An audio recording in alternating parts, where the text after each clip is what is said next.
Well, good evening, everybody. My name is Tom Nixon, and I'm a lecturer at the Courtauld Institute of Art, specialising in medieval art and architecture. And it's my pleasure to welcome you to our second Medieval Work in Progress seminar of this term. It's a pleasure to welcome old friends and also new attendees, and to thank you really for inviting us into your rooms, elephants or otherwise. Before I introduce our speaker, let me just explain the format of today's research seminar. So our speaker today will speak for approximately 55 minutes, I think, and then there'll be some time for questions afterwards, which you can do either by putting your questions in the chat function or by indicating that you'd like to speak, in which case we can unmute you. I'd also like to advertise a forthcoming event from the kind of medieval Renaissance cluster at the Courtauld, which is an online conference on the 10th and 11th of December, travelling objects, travelling people, art and artists of late medieval and Renaissance Iberian and beyond, and details of that conference are available on the Research Forum website. But it's my pleasure now to welcome and introduce our speaker tonight, Professor John Osborne, who is Distinguished Research Professor and Dean Emeritus at Carleton University in Ottawa, Canada, and he's also an Honorary Research Fellow here at the Courtauld. And John, with great modesty, has really insisted that I give a very, very short introduction to him. So I will say only that he has published extremely widely in different aspects of the art and history of early medieval Rome in particular. And I wanted to mention one fact that I owe to Joanna Cannon, which is that in 1978 or maybe 1979, he gave one of the very first medieval work in progress seminars. They've been set up by John Loudon at the Courtauld. And John Osborne gave a paper on Rome and Constantinople circa 700. And that, in fact, I believe, informed in many ways his recent book, Rome in the 8th Century, A History in Art, which was published this year. But I will hand over to John now to give us his paper on the elephant in the room at Gourdon in Burgundy. Thank you very much, John. Right, thank you, Tom. I want to share my screen. Good. Perfect. Excellent. Yes, it was, I think, 1978, June 1978, I think was the event that you referred to. And I remember it well because, of course, it was in the old days of the Courtauld. We were Portman Square. And sitting as a sort of phalanx in the front row were Peter Lasko, Peter Kidson, Christopher Holer, and George Janetsky. And that was a pretty formidable front row. So. Anyway, I hope you will be kinder than they were.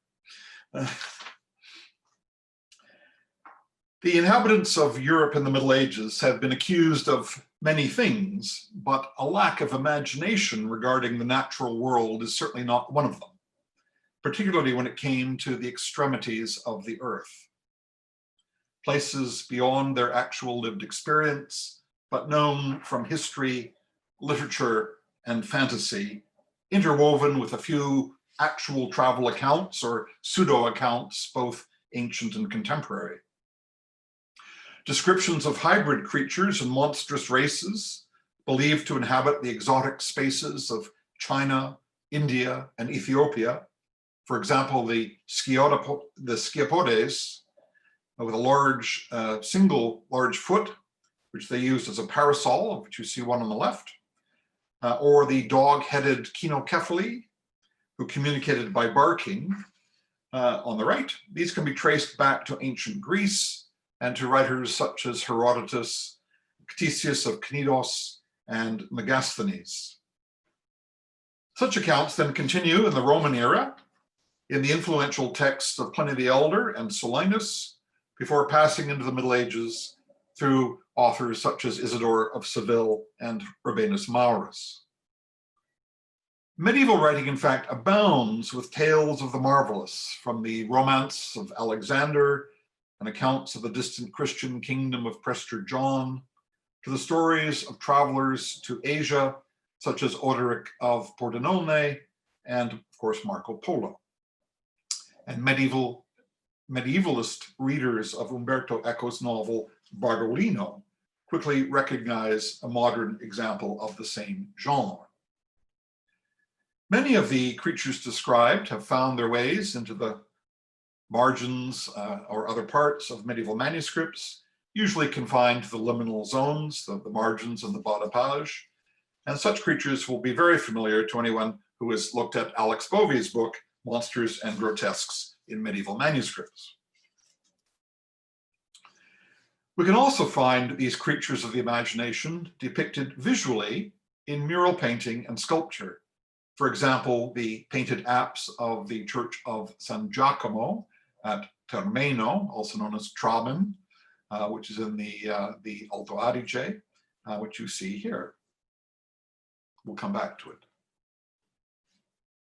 In a second category of exotic creature, somewhere between the known and the fabulous, were animals which did in fact exist, but were rarely experienced by most medieval Europeans, if indeed ever experienced. And these would include the largest of all land animals, often weighing in at more than 5,000 kilograms, the elephant. And the starting point for this paper is provided by a depiction of an elephant dating from the early 12th century, which you see on the right, and posing the question, what did this elephant in the room signify in terms of the space which it inhabits and decorates? And it's important to know that the room in question here is a sacred space, not secular. We're in the choir of the Church of Notre-Dame in the little village of Gourdon in Burgundy. But before we look at that specific mural, we should first, I think, consider what medieval Europeans knew about elephants and how that knowledge was in fact acquired. So those who were literate would certainly have known of elephants from a wide variety of texts, not only scientific or pseudoscientific works such as Pliny's Natural History, but also from historical narratives, for example, those of Livy or Polybius, which recount the use of elephants by the Carthaginian general Hannibal during his invasion of Italy in the Second Punic War. And we can imagine, I think, that medieval readers would have been as captivated as modern readers by the account of bringing these enormous creatures across the Alps. Some would have seen images of elephants on imported silks, for example.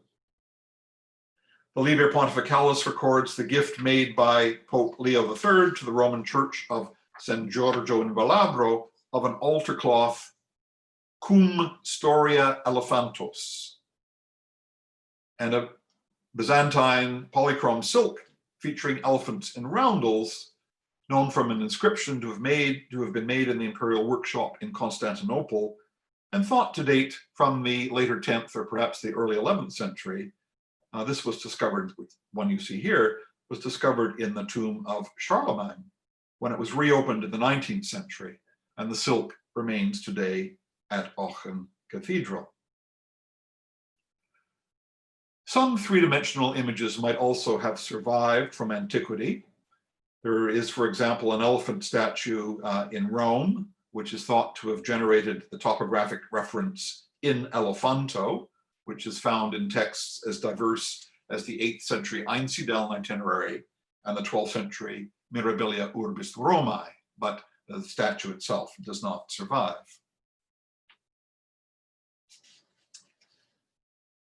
Images of elephants were also produced by Western European artists in a variety of media, including, of course, the painter of our Notre-Dame de Gourdon mural. A number of Romanesque churches in France featured capitals carved with elephants. For example, here on the left at Saint-Pierre, at Aulnay de Saintonge, which usefully adds an inscription. You can just see part of it at the top. He sunt elefantes. These are elephants, because presumably most viewers would not know that. Geographically closer to Gourdon is the 12th century capital with affronted elephants that you see on the right at Périssé-les-Forges, which is in Burgundy. And at the Benedictine Abbey of Ganagobie in Provence, we also find an elephant depicted in the mosaic floor. A few Europeans were lucky enough to have actually seen a real pachyderm, even those who had not traveled to exotic places, since we know of at least 3 elephants which found their way to medieval Europe in the centuries prior to 1300. The first, named Abul Abbas, according to the Royal Frankish Annals, arrived at Aachen on July 20th of the year 802, the gift of the Abbasid Caliph of Baghdad, Harun al-Rashid, as Einhard explains in his Vita Caroli Magni. This creature survived some 8 Northern European winters before succumbing when taken on campaign against the Danes in 810. Oops, that's the one I want. And while no contemporary images are known, it may have inspired this elephant initial. I hope you can see the bottom of the bowl of on the left-hand side of the stem of the bee. We have an elephant head with its trunk reaching upwards, holding some sort of plant. Abul Abbas may have inspired this early 9th century manuscript, which is Cassiodorus's commentary on the Psalms, written at the Abbey of Saint-Denis, and now in Paris, Bibliothèque Nationale de France, Latin 2195, folio 9 verso. 2 more are documented by the 13th century English historian Matthew Paris in his Chronica Maiora, and the manuscript of this text in Corpus Christi College, Cambridge, Parker Manuscript 16, includes ink and wash drawings of both. The first, depicted on folio 151 verso, similarly came as a gift from a Muslim ruler, in this case the Ayyubid Sultan of Egypt, Al-Kamil, who sent it to the Holy Roman Emperor Frederick II in 1229. And although its ultimate fate is unknown, Frederick apparently kept his creature at Cremona in northern Italy, where it participated in the welcome ceremonies for Richard, Earl of Cornwall, and younger brother of King Henry III of England, when he passed through that city in 1241. And this is the image or the event that Matthew Paris records in this drawing. A second and much more naturalistic drawing on a flyleaf in the same manuscript is often claimed to be the earliest image of an elephant actually drawn from life, and it is, reasonably accurate. This image is the animal presented to King Henry III of England by Louis IX of France in 1255, shown here with its keeper, a certain Henry of Florence. We know that Henry III's elephant lived in the royal menagerie at the Tower of London and was there until its death 3 years later. Its demise perhaps due to the fact that it was apparently fed on what the English probably thought was the best possible diet, steak and red wine. And that was not, however, a good diet for an elephant, sadly. And it was presumably during those years in London that Matthew Paris saw and drew it. And he does record that, and I quote, "People flocked together to see the novel sight."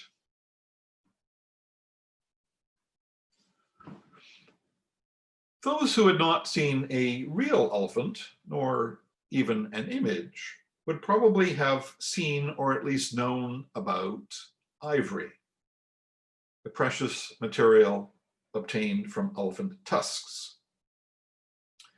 They would have known that texts such as Pliny, who records the use of ivory for statues of the gods, of which possibly the most famous in the ancient world was Phidias's chryselephantine cult image of Athena in the Parthenon at Athens. And that statue is described in great detail by Pausanias. The Romans obtained ivory from both North and East Africa, as well as India, either by trade or by tribute. And it's presumably the latter, tribute, which we see depicted in the lowest register of the 6th century Barberini diptych, now in the Louvre in Paris. And in detail on the right, you can see people bringing an elephant tusk to the emperor, who may or may not be Justinian, but certainly, if not Justinian, it's about that era. Ivory was also widely used in late antiquity for consular diptychs, some 44 of which survive today from the 5th and early 6th centuries. And this is a wing from one that will be known to many in London. It's the diptych of, it's one wing from a diptych of Anastasius, consul in the year 517, and now in the Victoria and Albert Museum. The supply of ivory into Europe ceased very dramatically in the 7th century, in part due to the apparent extinction of the North African species about that time, leading Isidore of Seville to comment that India remained the only source. And this meant that ivory acquired increased value. And and also it led to the fact that many early medieval ivories are in fact reworked Roman material.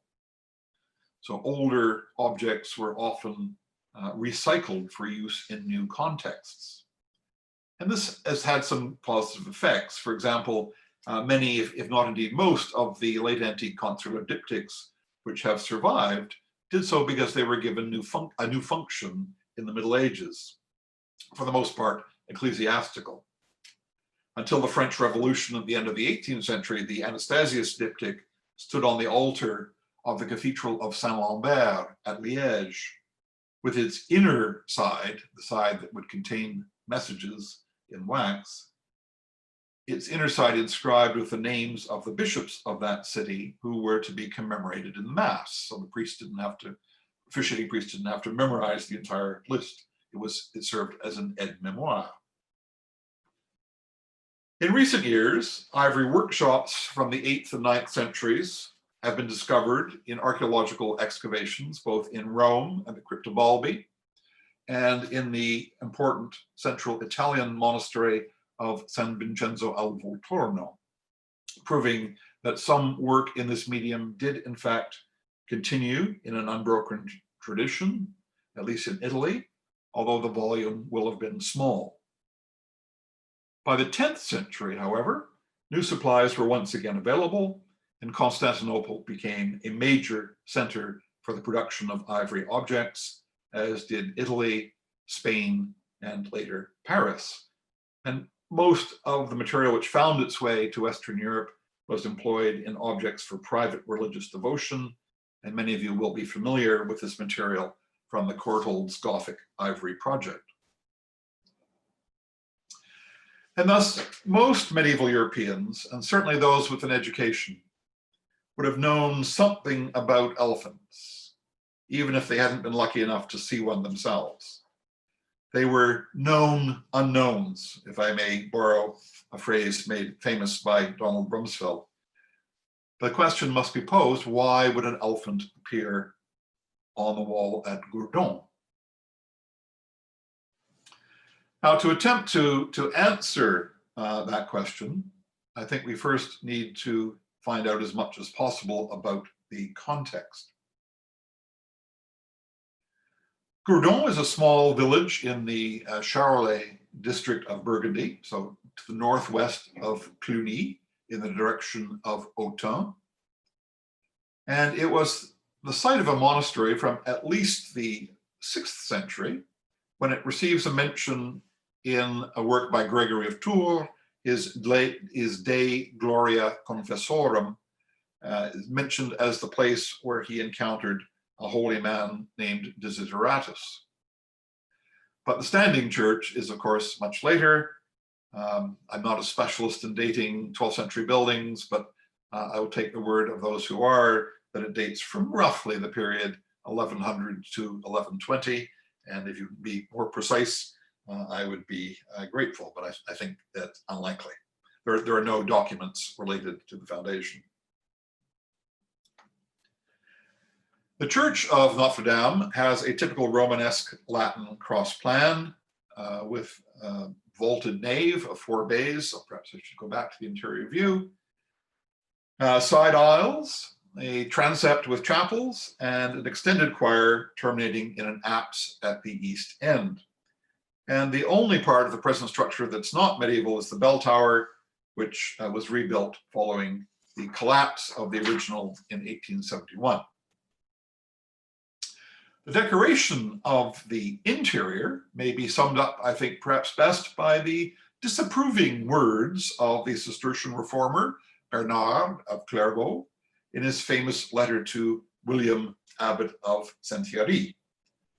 It comprises, and I quote from Bernard, "the curious carvings and paintings which attract the worshipper's gaze and hinder his attentions." The church is actually quite rich in sculpture, not fancy sculpture, but good enough. There are some 98 carved capitals, some with human or animal figures, including a great many fierce lions, to again quote Bernard, along with eagles and a variety of other creatures. Much less commonly for Romanesque Burgundy, the choir and the apse were originally fully painted with murals. And in 1971, a large part of the original decorative program was uncovered beneath later medieval overpainting, with further restorations undertaken in subsequent decades. The apse, as you can see, the detail on the right, features a central image of Christ in majesty, enclosed in a mandorla, flanked by the symbols of the 4 evangelists.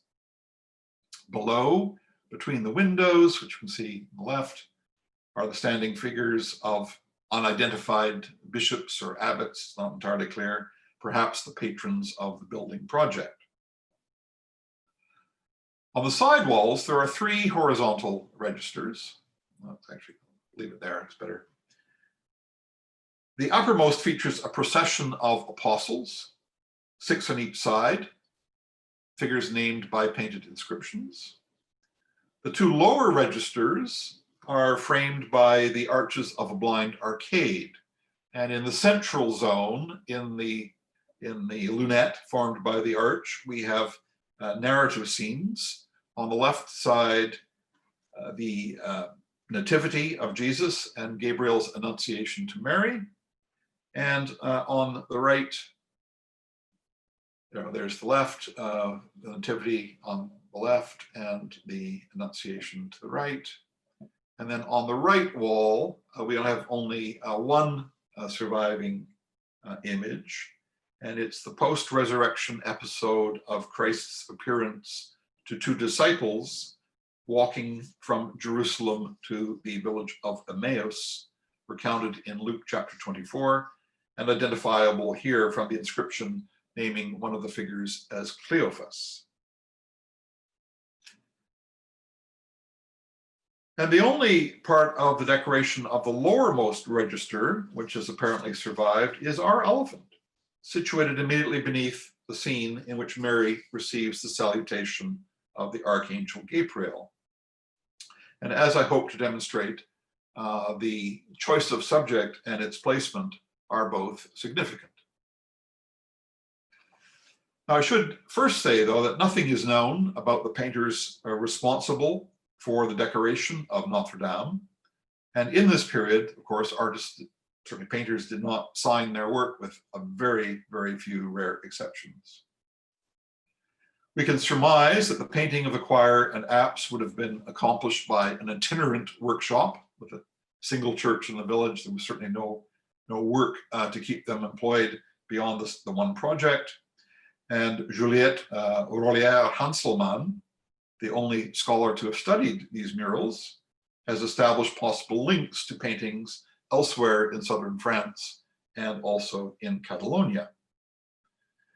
The technique is a combination of fresco and secco applications, broadly employed in Europe since late antiquity, with the base colors and general design applied while the plaster was wet, and then the surface details added afterwards when it had dried. And as is often the case with paintings created in this fashion, we are left today almost exclusively with the underpainting in fresco, which is in essence embedded in the plaster surface, while most of the secco applications have been lost over time. And this explains the faded, almost ghostly appearance of some of the figures, including, for example, Christ in the apse. One absolutely fascinating technical detail has been revealed by modern science, by spectrometry. So while most of the halos are a sort of bluish gray created by mixing charcoal black and calcium carbonate, the blue halo of Christ in the Emmaus scene, which you see on the right, is actually painted with lapis lazuli, which is a very, very rare instance of the use of this material in Romanesque France, and presumably an expensive one, as the only known source was in distant Afghanistan. And in a very different context in the book that Tom mentioned, I do discuss the appearance of lapis lazuli in mural paintings in Rome, which we can document in the first half of the 8th century. What would be fascinating to know is the actual route of transmission. How did this mineral pigment get to Rome in the 8th century and indeed to Burgundy in the 12th? Next, we should consider the issue of how one decorated the lowest part of a wall. In architectural terms, the part known as the dado, or sometimes called the socle. And this problem is as old as the history of European mural painting. And it goes back in fact, as far as the Bronze Age Aegean sites on the islands of Crete and Thera in the Aegean. As the least prestigious space, situated well below eye level, the bottom of the wall was usually deemed an inappropriate location for important themes. And in the Roman world, two broad solutions were developed to solve this problem, both of them with many variants, both of which would in fact continue to be practiced well into the Middle Ages, particularly in church decoration. The first was to paint the dado with fictive marble inlays, often imitating actual marble applications in the technique of opus sectile, and often opus sectile, which had been used often for the decoration of the lower walls and indeed even the upper walls of important buildings in the Roman world. And in the Middle Ages, they weren't quarrying marble, so sometimes they would reuse earlier opus sectile, but it was much easier to simply paint it. And here you see some good examples from the excavated monastery church of San Vincenzo al Volturno, dating to the first half of the 9th century. And particularly like the detail on the right, where the veining of the marble was recreated, of course, in paint. The second solution was to paint the space with fictive textiles. And this latter solution was very widely adopted in the churches of Rome from the early 8th century onwards, probably, at least I would argue, reintroduced from the Eastern Mediterranean, where it had remained popular. We have examples in the Roman world. We have no sort of examples from the 6th or 7th century in Italy, but it comes back in the early 700s, I think reintroduced from the Eastern Mediterranean, where it remained a popular solution to the problem of the dado. The example you're looking at, full view on the left, detail on the right, is from one of my favorite churches in Rome, Church of Santa Maria Antiqua in the Roman Forum.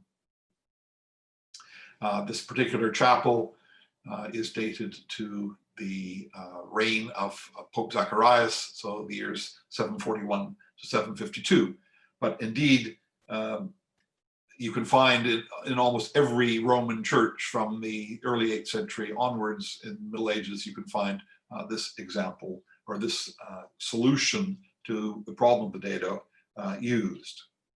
These imitation draperies presumably imitated the real silks and other textiles, which written sources, such as the Liber Pontificalis, tell us were hung between columns, on altars, and in other spaces of more than ordinary importance in medieval churches.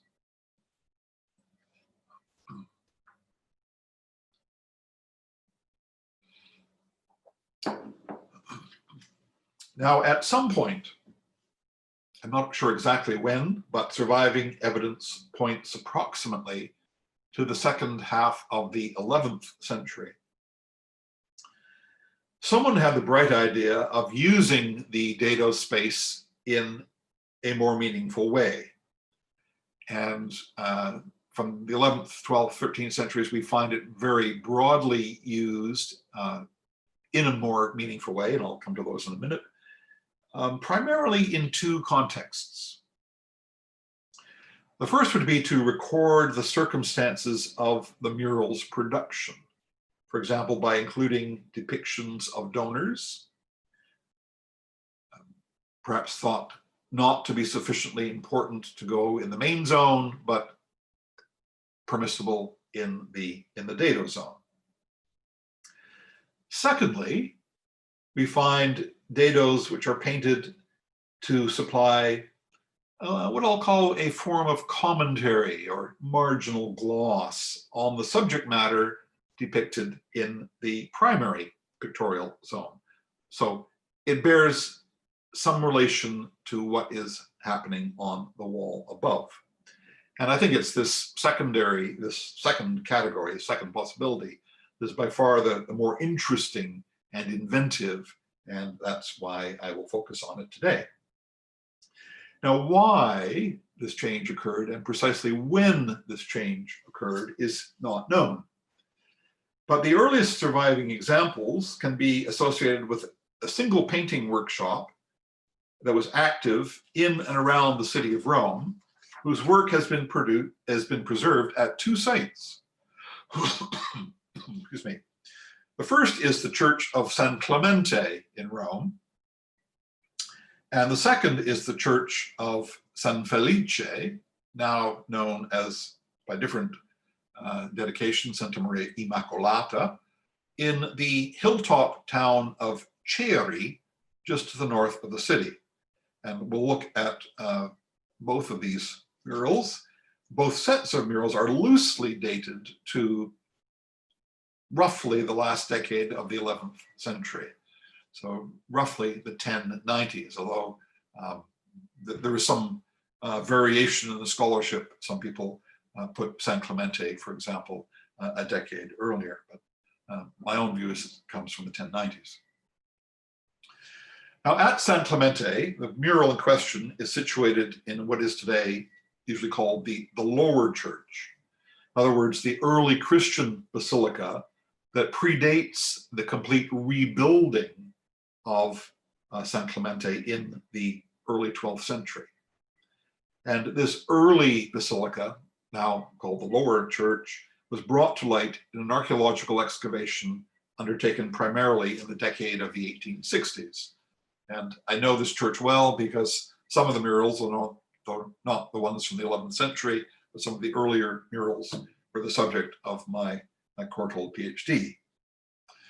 Now in this mural, and I show you a view on the left and a detail of the dado on the right. And unfortunately, this is today in exceptionally poor condition. So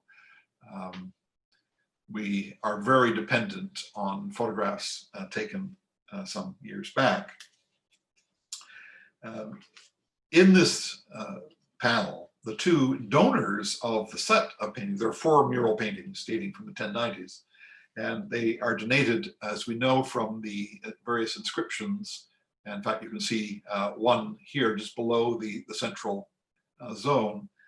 They are donated by 2 donors, Beno de Rapiza, and you can perhaps read Ego Beno de Rapiza, cum Maria uxor mea, and we have, so we know that his wife was Maria, and in another painting, she is called Maria Macellaria, and jury again is out on what that means. Does it mean that she was somehow related to a butcher shop, or was that the family name? We don't know. But anyway, Beno and Maria commissioned a series of paintings with hagiographic subjects. 3 of the 4 related to the titular saint of the church, Clement, who was one of the immediate successors of Peter as Bishop of Rome. 2 of the murals introduce figures in the lowest zone. One, which I won't show you, shows the donors with their children, but the second, seen here, has a narrative theme. And it's taken from the life, the vita of Clement, which relates the story of a Roman couple, Theodora and Sicinius. And you see them in the central zone at the right. That's Clement saying Mass at the altar. The standing women immediately on the right, as we view it, is Theodora. And you can see the donors, the 11th century donors, Beno and Maria, kneeling to Clement's right, our left. So there's a conflation of historical moments shown here. Clement's Vita relates that Theodora, back in the 1st century now, was not a Christian, was a Christian, having been converted by Clement, but her husband Sicinius was not a Christian. And he became suspicious of his wife's frequent unexplained absences from the family home. So one day follows her.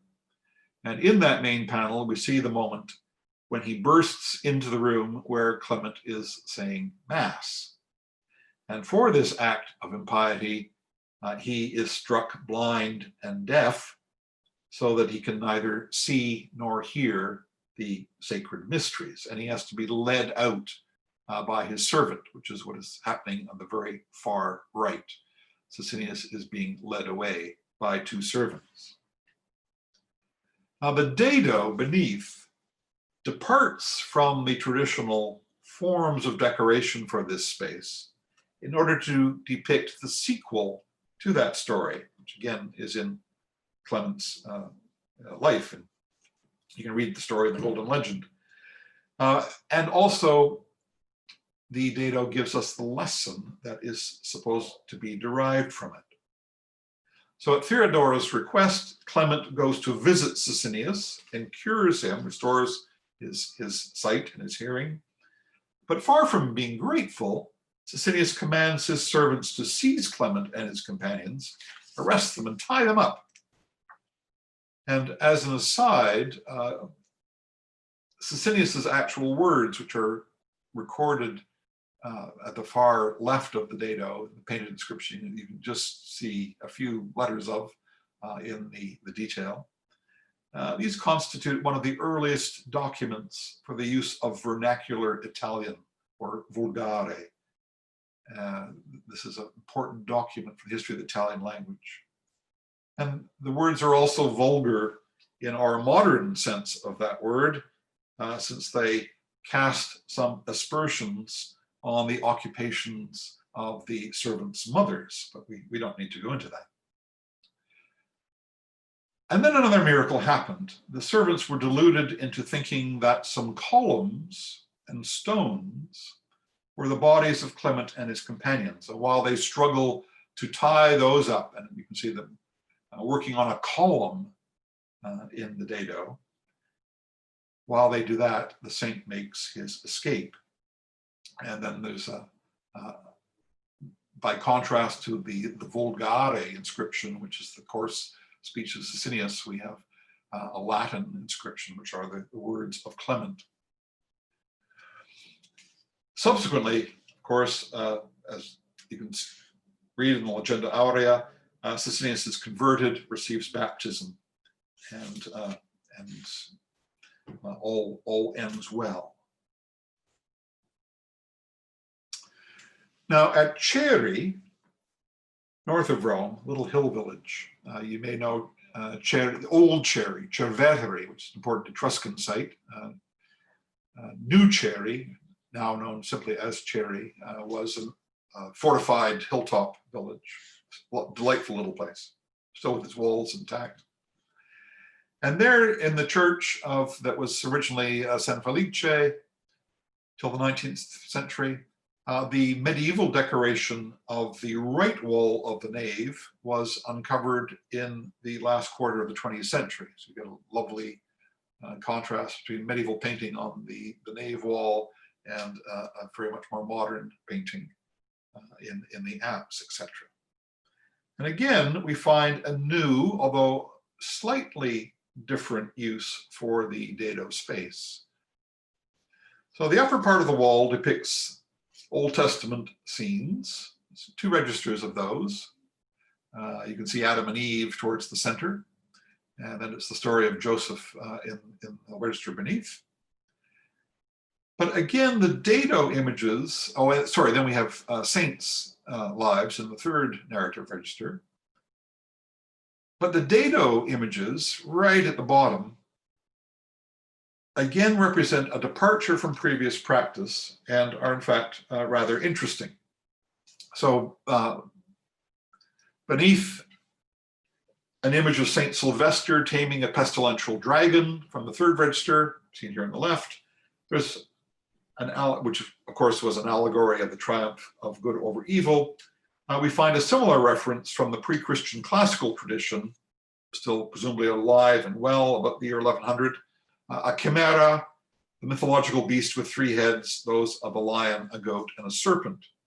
And the story of Bellerophon and the chimera, known to medieval audiences, perhaps primarily from Isidore of Seville's Etymologiae, this served an identical function. It was an allegory of the triumph of good over evil.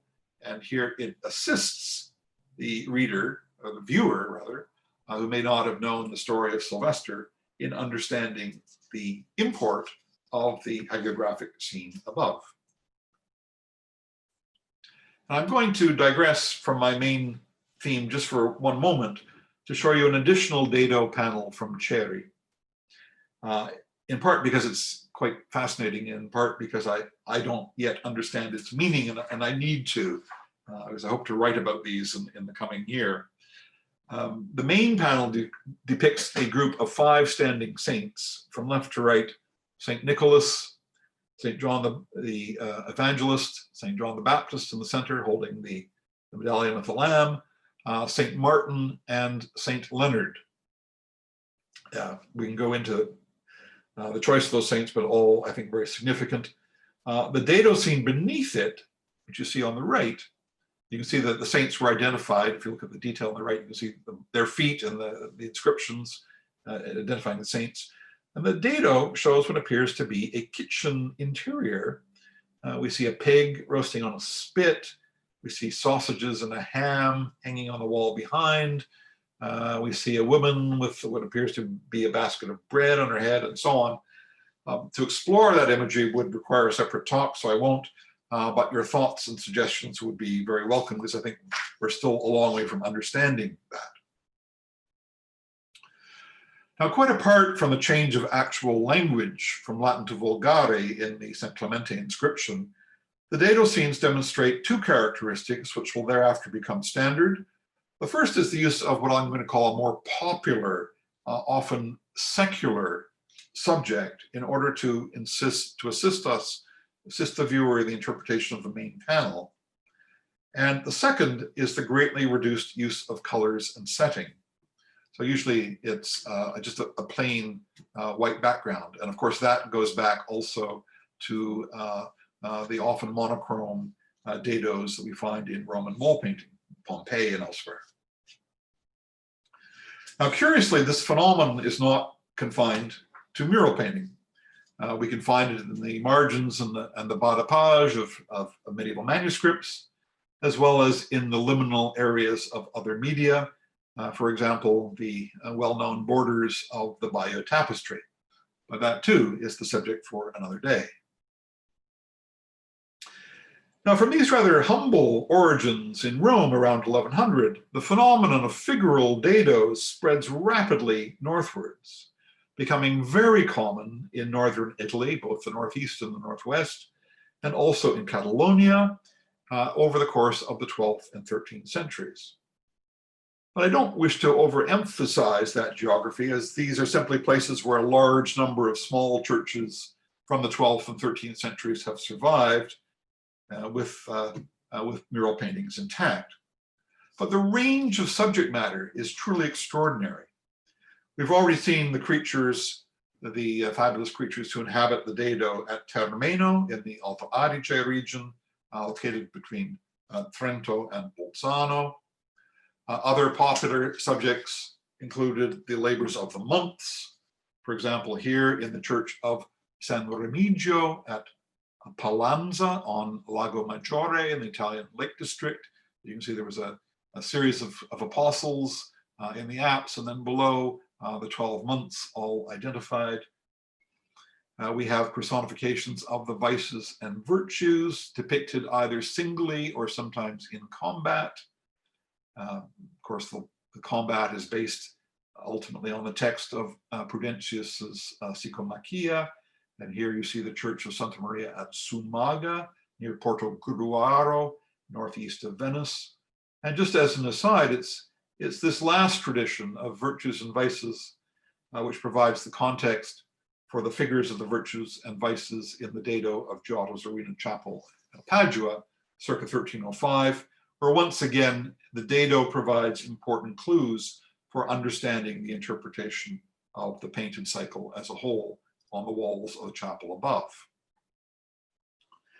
In some instances, we even find an echo of the earlier dado traditions, with the decoration comprising a fictive textile, which is itself apparently embroidered with figures or scenes. And perhaps the best known example of this genre may be found in the crypt of the church at Aquileia, between Venice and Trieste, where we find depictions of Christian and Muslim warriors, an allegorical version of the combat between vice and virtue that would certainly have resonated with audiences in the era of the Crusades. And in the context of the Gourdon dado, it's interesting to note the fictive curtains in the Cappella Cittadini in the Church of San Lorenzo at Milan, which feature a number of animals, real animals, well, some imagined, real and imagined, including a very prominent elephant, although with rather odd decorations on its body.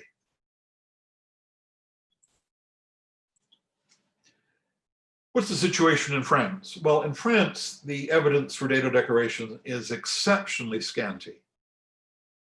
And this specific topic of dado decoration has not really been addressed previously.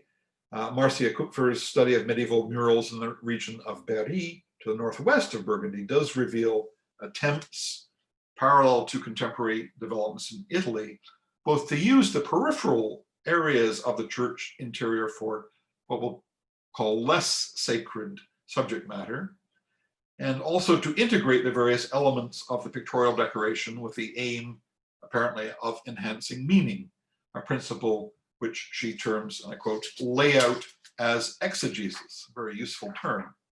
On the left, you see the Church of Saint-Pierre at Méaubec and in Berry, where the lower zone of the apse hemicycle features depictions of saints between the window openings. And we also find saints in the dado at Berzay-la-Ville in Burgundy, the retreat of the abbots of Cluny. Whether there's a connection, I mean, the abbots of Cluny would certainly have known what was happening in Italy. Whether there's a connection is not really known. But what did elephants imply to a 12th century audience? Well, to find an answer to that question, we have to turn to the genre of pseudoscience which purported to describe the nature and habits of creatures from the natural world, accompanied in the Middle Ages almost invariably by moralizing allegory. And that tradition, of course, has its origins in texts such as Pliny's Natural History, and it was continued in late antiquity in the Physiologus manuscripts. And here you see the opening of the section on elephants in the earliest extant illustrated Physiologus produced at or near Reims about the year 840, and now in the Burgerbibliothek at Bern in Switzerland, Codex 318, as well as by authors, as I've mentioned, Isidore of Seville and Rabanus Maurus, Isidore of Seville in the 7th century, Rabanus Maurus the 9th, before becoming widespread in the later Bestiary tradition. This literature provided rich fodder for medieval artists and patrons. Well, for Pliny, elephants were paragons of intelligence, of wisdom, of virtue, and of moral probity. Pliny tells us that they mated rarely, always in secret, were never adulterous, and devoted their lives to fighting serpents. In the medieval bestiaries, they were equated explicitly with the innocence of Adam and Eve in the Garden of Eden prior to the fall, particularly with regard to the virtues of chastity and modesty. And in their continual combat with serpents, which in medieval texts often became transformed into dragons, they became exemplars of the combat of good with evil. So writing at the end of the 12th century, Alexander Neckham devotes chapter 145 of his De Naturis Rerum to De Elephante et Dracone, concluding that ivory should be understood as a symbol of chastity. And I shall propose that it is a combination of these aspects which are at play at Gourdon, but particularly the understanding that elephants were embodiments of modesty and chastity. And this would explain the placement of the scene, or the image of the elephant, directly beneath Gabriel's Annunciation to Mary, since Mary was believed to embody precisely these qualities, and furthermore was frequently envisaged by medieval theologians to be the new Eve. In the larger context of the organization of space in medieval mural painting, that vertical juxtaposition is invariably significant. And such juxtapositions were, of course, not limited to the medium of wall painting. In a classic 1942 article entitled Marvels of the East, A Study of the History of Monsters, Rudolf Wittkower makes the interesting observation that beasts, real and imagined, were, and I quote, a favorite subject in Cluniac churches, unquote. And this does indeed appear to be the case, prompting Bernard of Clairvaux's famous denunciation. The decorative programs in both San Clemente at Rome and Santa Maria Immacolata at Chieri demonstrate close links to the movement for ecclesiastical reform, which today we associate with the name of Pope Gregory VII, although much of the impetus came from the Burgundian Abbey of Cluny. That reform movement, the Gregorian reform, was largely focused on the issues of simony and clerical celibacy. And it's the latter issue that I think is perhaps being addressed here in the choir, the space occupied by those in some form of clerical status. Once again, the dado decoration provided a key to understanding the sacred mystery. In this case, the selection of Mary, the biblical embodiment of modesty and chastity, to conceive and bear the child who would take the name Jesus. And it would also have served to remind those who occupied the space of their own vows in that regard. Now, of course, it would be interesting to know what else, if anything, may once have been included in the other parts of the dado decoration at Gourdon. Unfortunately, we have no evidence of what was there, but some understanding of how the decorative program was understood and made to work may perhaps be usefully gleaned from this elephant in the room. Thank you. Well, thank you very much, John, for a wonderful and stimulating talk all over medieval Europe. We have some time now for questions. So just as a reminder, you can either put your questions into the chat function, or if you would like to speak up, as it were, then do indicate that in the chat and we can unmute you.